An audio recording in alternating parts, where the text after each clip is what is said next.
Welcome to Corporate Cafecito, a podcast based on professional development, career growth, and respecting our cultural identity.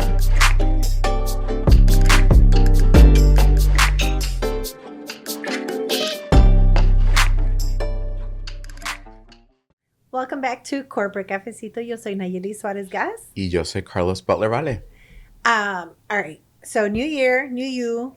I always say new year, same you. Yeah. We're evolving, right? So every time we have this moment of rebirth or restart or an awakening, and we get to reinvent ourselves. Yeah. You could do it every day, but January 1st has a certain je ne sais pas. Yeah. Or is it Je ne sais quoi. Yeah.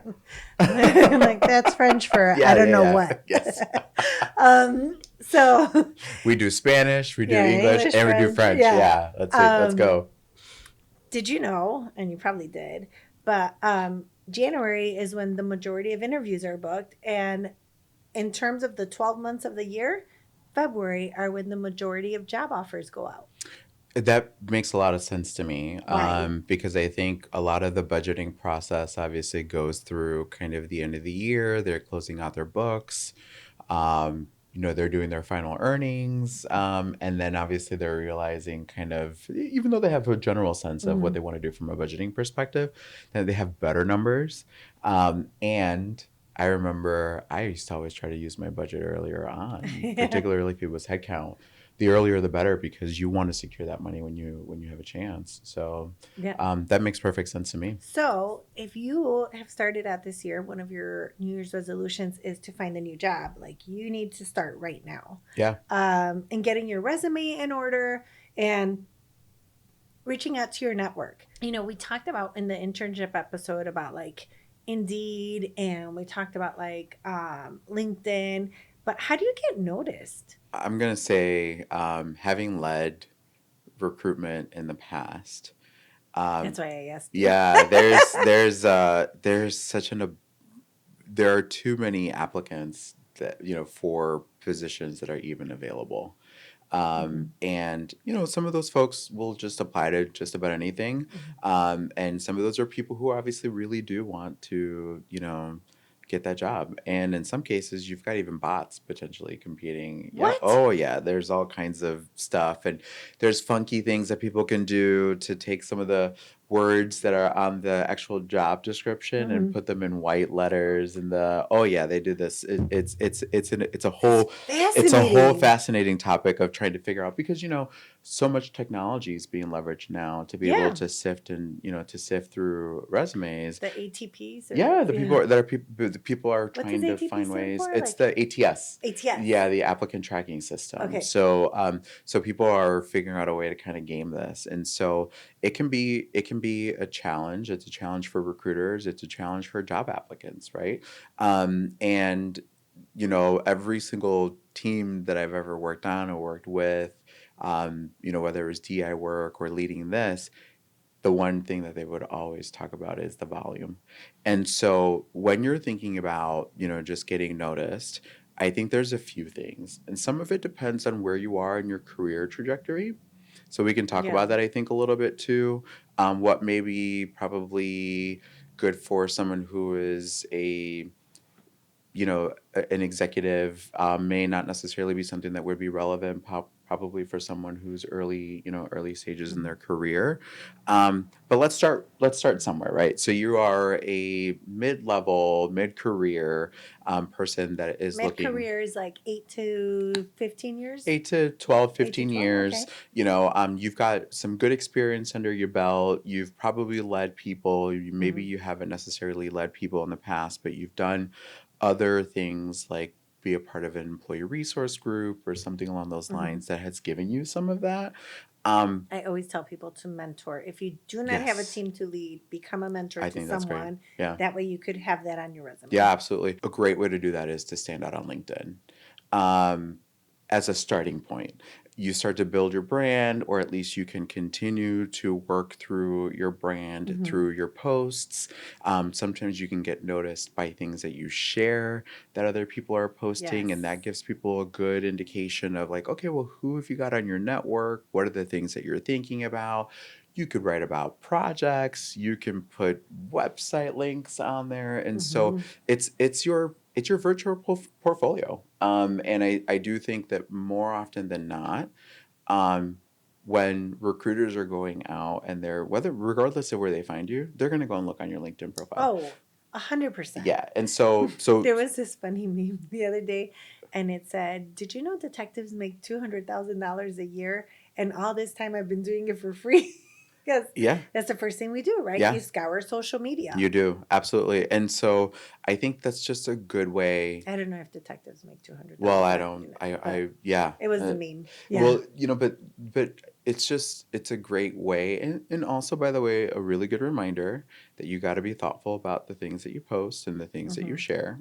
So we can talk about that, I think, another time. But, um, you know, and then I would say professional organizations and networking are so key.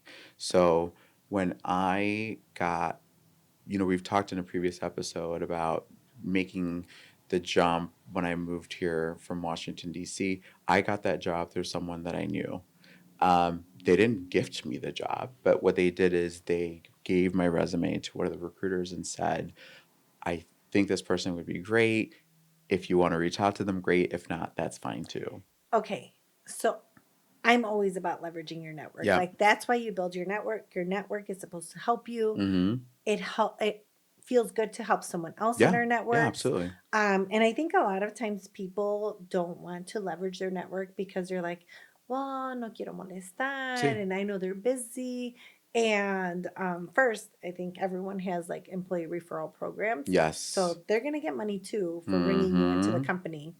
And secondly, like that's what we do, Yeah. right? You ask people for advice on like which dentist do you go to, or is this restaurant good, or like we ask for that for everything else, and then when it comes to the thing that feeds our family, Yes. that covers our, provides our home, Yeah. like we're just like, I don't Yeah. want to bother them. Let someone tell you no. Yeah. Let someone tell you no. To your point, I would be happy to refer somebody. Most programs do have most companies have employer referral programs Yeah. where if you do end up getting selected and you stay in the job for a certain amount of time, you could potentially make money, and the person that referred you could also potentially make money. And so, um, so I think that's really key. But there's something really important about that. Mm. Um, if you're going to just leverage your network only when you need a job, Oh no, yes, no, you're 100% right. you yeah, you have to have enough goodwill in the bank absolutely. to extract that help. Agreed. And then you've got to put it in Yeah. for other people. You gotta, and I'm a big believer, for example, in paying it forward. Yeah. 100%. And so, if someone helped you get your foot in the door, why not? Help others along as well. But this is one thing that I have personally experienced is, you don't hear from people for 2 or 3 years, and then all of a sudden they just come about and Like, they say, "Hey," and by hey. the way, I may have been guilty of that once or Yeah. twice, in my years. I won't say how many, but but you learn from that, and then Right. because it's not about imposing. It's about, for me, when someone comes and asks me for a referral, I want to make sure that I can vouch for you. And so Agreed. if I don't have a relationship with you, Right. it's like then it's really difficult for me to say, because what I want to be able to do is go to a recruiter and say, I know this person personally. I I have vouch for worked with this them. Hmm. person. I have seen some of the projects. By the way, this is a really cool project that they were just working on that I happen to know about. You should, if you feel compelled to, please reach out. I don't want to just be like, okay, I'm dropping off a resume and here you go, because that's just adding to the volume. Yes. And I will only refer people because now you're a reflection of me. That's exactly right. And there's an organization that I work with, and they actually have me as a preferred recruiter. And I don't even do recruitment, but I send them referrals, and they've hired them before. That's awesome. And so he had told me like, oh, now when you refer someone, it comes in with a little extra weight on it, Yeah. because you have a track record of giving us good talent. That is so important because I may not be able to vouch for every project that you did or every bullet on your resume. Like if you say that you supported X million dollars in revenue, like I don't I probably wouldn't know that, Hmm. so I'm not here to speak to each individual thing, but I can speak to your character, I can speak Right. to your mindset, I can speak to all of these other things that I think Yes. are the sort of cultural things that organizations are looking for. That's the recruiter's job. Like the recruiter will go through and sift through that. That's also the hiring manager's job, is to figure out, a ver, me estás mintiendo Right. Right. o es la Hmm. verdad? Let them work through that. But if you're going to be that connector, it's going to be really, really key. And I think the building the networks thing, there's more than one way to do it, Oh, right? yeah. There's many You've ways. talked about obviously your involvement with professional organizations. Hmm. I think that's key. Um, I think internally, things like joining employee or business resource groups Oh, yeah. and learning or connecting with others outside of your team, your department is a great way to be able to do that. And I think, just joining, just sometimes showing up. I remember one time you invited me to, it was a touring dance company. Oh, yeah. That was so Yeah, fun. they were So doing es the México en el corazón. yeah, and Yeah. I love that, and I know that that's obviously something that's really close to you, Hmm. and I think your family has been Yeah. involved in that, and so Yeah. My uncle organizes yeah, it. and so like Mhm. I went because it was important to you. And when I was there, I met so many awesome people, right? Yeah. And some of those folks I'm actually still connected to and engaged with. Um, and so, like, that's a non work thing that is someone who's a friend who, you go and support, and now you're able to sort of build that network. And so, I say that because I think that's such an important It is. example to give, that it isn't necessarily, opportunities are bound in so many different places. Right. And you can meet so many different people, but you gotta go out. You got to go out. And at the same time, I will say, because, I think we've talked about this. I have a nephew who is in college and getting ready to finish and trying to figure out sort of next steps. And at one point, he reached out to me and said, "I hope he's gonna watch this episode." Yeah. I He said, "I am spent. I am exhausted. It's a lot of work. I I I'm losing motivation." And I said, "Well, tell me a little bit about what you're doing." Hmm. And it turns out that the quantity of events superseded the quality, Uh, right? And so he felt, and I get that, right? He felt as someone who was and also earlier good in for their him career. to Yeah. go to that Yeah. many. But, again, we talked about the Yeah. fact that how you stand out could be different based on where you are in your career. As someone who's a new entrant into the workforce, he felt like he needed to be everywhere. Mm. And let's be honest, that was something I think Oh we've all yeah, we've struggled all with, done it. right? Yeah. Hmm. We've all struggled with it. We've all been. Some of us still struggle with it, I and I'm pointing at Yes. you No, because you well, remember you stopped at one of my events and you were like, "I'm coming from this other event, so I only have like half an hour," I and I was just like, "What are you doing?" I was coming from an event and then I was going to another event. Yeah, Yeah. that was a rare occurrence. And actually pre-COVID, Carlos would have been like booked. Post-COVID, Carlos is like, okay, I'm gonna give myself a little bit of a Hmm. balance. But you know, um, what I said to him was, listen, cut it in half. Cut it in half, Hmm. or cut it by a quarter, right? Give yourself some grace, give yourself a Yeah. little bit of opportunity. And I said, what would be really good is if you walked in with a very specific idea of what it is that you want to get out of Right. these things.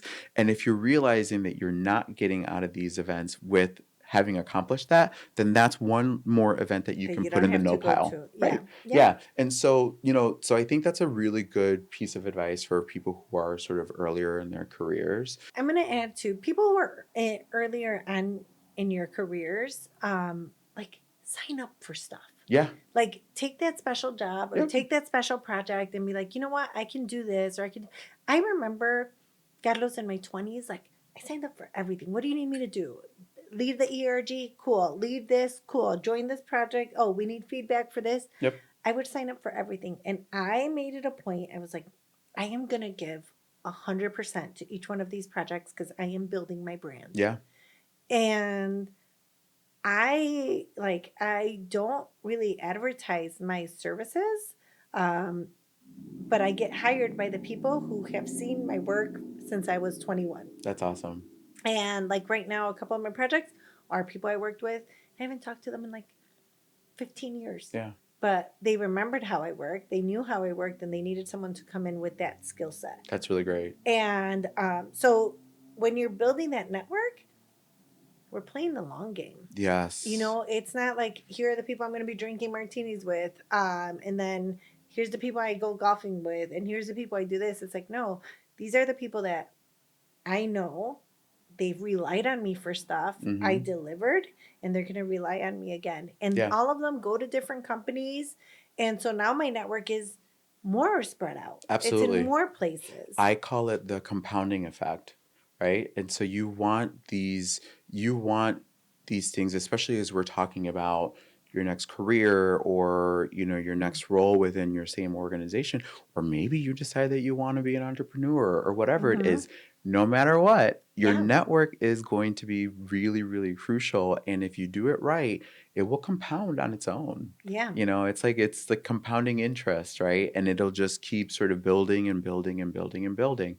And that's why I think it goes back to the quality of the Mm-hmm. relationships, and it goes back to, you know, maintaining those connections, you know, as you're going along. But it's not, no es para juegos. No. Es, you know, you have to be able to demonstrate and always know the value in the back of your mind about what you can do Yeah. for when those moments, you know, happen. I want to ask you. Yeah. So we've talked a little bit about sort of like early career, mid career, Mm-hmm. but I also know you do a lot of work with like executives Mm-hmm. in organizations. And I would love to, and I'm sure folks would want to hear a little bit about what you've seen have been some really great strategies, tactics for people who are, you know, and in some cases it may be lateral, right? Mm-hmm. You get to a certain Yeah. point that, you know, you're sort of, you know, moving laterally, but those lateral moves don't necessarily always just come up. So what are some of the tactics that you've seen that people could potentially leverage that might be listening, that might be up there in their career? Well, one, that's where the network is the most critical, because you're likely have been around. Like if you started and then like you became a manager, probably some of your friends became managers, and Yeah. then a couple became directors. Mm-hmm. Then you saw a group going on to be VPs, etc. That core group, that's your peer set. Yeah. You know, and you need to stay close to them because there comes times when I'm just like, hey, can you review my work? And you know, as an entrepreneur, I don't have coworkers. Mm-hmm. You know, I don't have people who I can go and be like, hey, you know, run this past finance or run this past legal or run this, you know. Sure. So I have to have an attorney, an accountant, and all these things, and knowing that they're my network, Yeah. and also pushing each other forward. Like, you know, if we were all managers and now we're all directors and someone's still a manager, we're like, hey, how do we get you up here? Yeah. How do we pull you along? Because you're part of our network and we're now this level and we want you to come with us. Yeah. So I think that has been really, really key. Just making sure that as you're moving up, one, like bring the people along with Yeah. you, Yeah. and keep dreaming bigger. Yeah. The other thing I would say, and I am grateful to you for, is, you know, when my mom got sick, Yeah. I kind of fell off the face of the planet Yeah. because I didn't have any strength or Yeah. time or anything left. And my mom had several surgeries. And I remember you called me after you had texted me and I hadn't replied to your text. Yeah. And I'm like, thank you for calling me because I know that I feel like I'm failing or I'm not No. hanging out with my network or my friends. Yeah. And you said, I knew that if you didn't respond, it was because something bad happened. Yeah. It's not it wasn't usual, and I think that was kind of where we started. It was Yeah. like, okay, well, where can I help, or sort of what can I do? Yeah, I think that's really key, But and affording that goodwill and yeah. knowing that, like you know me. Yeah. Well, Y- yeah, and I was like, "Hey, sorry for being so persistent, but, Yeah. either you're really busy doing something really cool that I want to hear about, or something is going on Yeah. that I also need to probably hear about." So, yeah, I think I that's really important. Part of the reason, and I'm glad we're talking about this topic, I was Mhm. talking to a few executives who are Latino, and there is the perception that there's a little bit of a ceiling, particularly for executives. Once you get to that SVP Oh sort yeah. of level, you're not really seeing a lot of folks kind of getting to that EVP level potentially. And so, you mentioned the network, I think was a really important Well, part of the other it. thing is patience. Yeah. Because to land those kinds of jobs, Yeah. like if you're thinking about it now and you're like, I want to be an SVP, like it's going to take you about a year to 2 years to Yeah. get there. Yeah. And that's if you're leaving your company, because within your Mm-hmm. company you may be waiting for that SVP to retire, And who and knows? right. Yeah. And so when we are thinking about new jobs, etc., know that one, the higher up you go, the less of them there are, Mm-hmm. and that they become more competitive, Mm-hmm. right? Because it's our network, but everyone else has their network too, and we're all Absolutely. pulling for our friends. And so, yeah, I would tell people, like, realistically, it's going to be like 1 to 2 years to get one of those positions. Yeah, and I think you bring up a good point. So January, February tends to be Mm-hmm. obviously where you see a lot of the activity. Sometimes you might see a little bit towards the end of the year as well. If people have budgets Mm-hmm. that they have dollars or headcount that they don't want to lose, that they're going to potentially lose going into the Right. new year. That's also really a really smart play too. So, there's Different around angles. yeah, around that like October, they start to know that like Mm-hmm. around the October timeframe, and I would say the average probably fill time for a role is like maybe 2 to 3 months between the interviews and background checks and everything else, Yep. and so that could be obviously something to keep in mind. But you talk about the patience aspect of it, and I will say for any of you that are going out there trying out for these new jobs. We talked in Mm-hmm. one of our previous episodes about mindset, right? Mm-hmm. Um, go for it, go for it often, go for the ones that you know that you can bring value to. Because I say that as a caveat because I've also met people who are serial appliers. Oh, really? Yeah.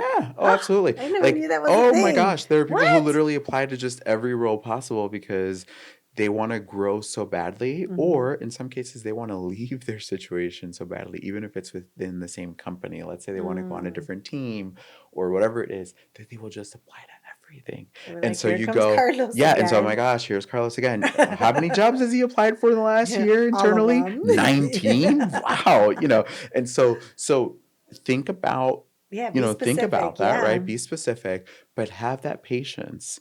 Hmm. Because if it doesn't necessarily happen, this go round, it could maybe happen another time. But I also think that as you're going through this, the patience is in the learning. The Yeah. patience is not necessarily always in the role. The patience is in allowing yourself to be vulnerable enough to actually go for Hmm. it. B, going through the process. C, being comfortable with the outcome at that moment. But it's like, what did you take away from it? And Right. so, whether it's I've learned how to do this better and interview better within my own company, or I've gotten some really good nuggets that I can now use potentially to apply externally. All of those things are going to require you to have sort of a level of patience, and I think gaming and planning Yeah. that I think are really critical that we sometimes don't have we don't give ourselves the time to. No, we don't, because we want it fast. We are an instant gratification. We do, Yeah. we do, and I mean, and that's sort of understandable. Hmm. Um, and I'm sure you've seen this generationally. There are very different expectations. My mom has done the same job for Same. decades. Yeah. My mom retired after 38 years. at the same company. My dad did too. Yeah. And so, so that was then. Hmm. When now, people are spending on average 2.5 to 3 years at a particular company, right? That's something that is really important, for us to think about. And so, you know, um, the reality is there's no one formula to make all of this work come together. But there are really key things that you could be doing, as you're thinking about, okay, what Yeah. does that look like for me here? And actually, I always advise people, what do you want first? And then ask yourself, is that available here? Hmm. And if that's not available here, then ask yourself, is it available elsewhere? And then you can do a little bit of that Yeah. game planning, and go from there. But if it doesn't happen in January, it doesn't happen in February, friends, I will say, I think it's also not the end of the world. Yeah. Obviously, people And it wasn't your hire, time. people Yeah. quit, people get promoted. It Yeah. happens, Don't make all the it, don't let it time.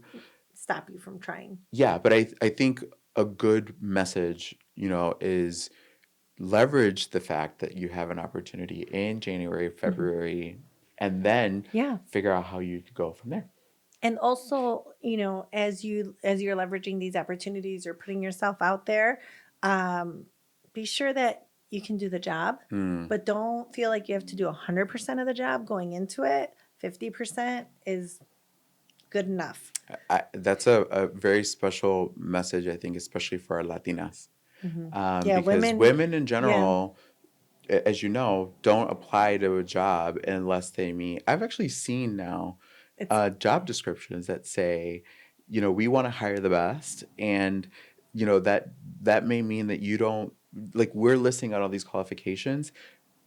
Please know that you don't have to meet 100% of these qualifications to actually apply for this role. that's beautiful. And Yeah, and that's a great reminder, but we need to do that. Our network needs to do needs that. to do that, for each other as well as we're going through that. So yeah, good, solid Yeah. reminder. All right. Well, happy hunting. Go That's right. look. Find your next big role. Remember to take others with you. Remember that, when you get there, show up, do the work, make yourself proud Yeah. of being there. And if that role wasn't for you, then we'll try again and we'll try Yeah. different roles. But don't no te des por vencido, and because one position isn't going to set you back. Like it might just inspire you to close a gap, learn a skill set, and then reapply. Absolutely. And I just want to leave folks with the thought that you're not in this alone. You've got your network. But Hmm. nowadays, which I wish would have existed a lot more when I was doing this stuff Yeah. earlier on in my career, you've got tools like ChatGPT Yeah, and all some of these these tools. other technological tools that will help you figure out how to bring your best foot forward, and really make sure that you shine. Yeah. So, adelante, si puedes. And we're rooting for you. Yeah, absolutely.